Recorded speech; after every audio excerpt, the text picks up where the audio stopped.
Hello বন্ধুরা, কেমন আছো তোমরা সবাই? আশা করি ভালোই আছো। দেখো আজকে আমি কী বানাতে যাচ্ছি, এটা দিয়ে বানাবো। আজকে নতুন নতুন ফুলকপি বেরিয়েছে, তার জন্য ফুলকপি আর এদিকে ডিম দিয়ে বানাবো আজকে একটা তরকারি। তাহলে তোমরা দেখতে পাবে। ডিমটা বসিয়ে দিলাম সিদ্ধ হতে।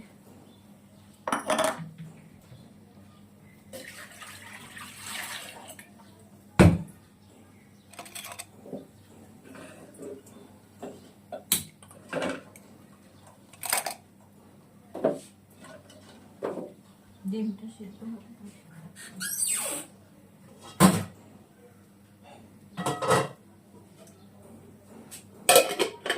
ঢাকা দিয়ে দিলাম, সিদ্ধ হতে থাক। তারপর এই সবজিগুলো আমি কেটে নেব।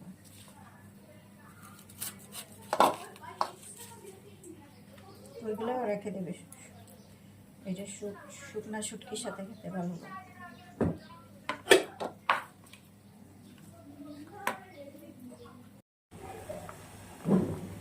এদিকে ফুলকপি আর আলু একসাথে সিদ্ধ হতে দিয়ে দিলাম।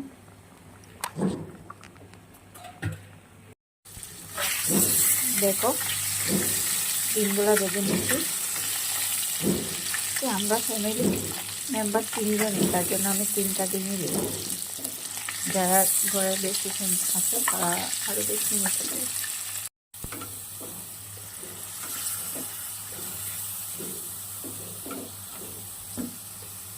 দেখো ফুলকপি ডিম ভাজা ভাজা হয়ে গেল।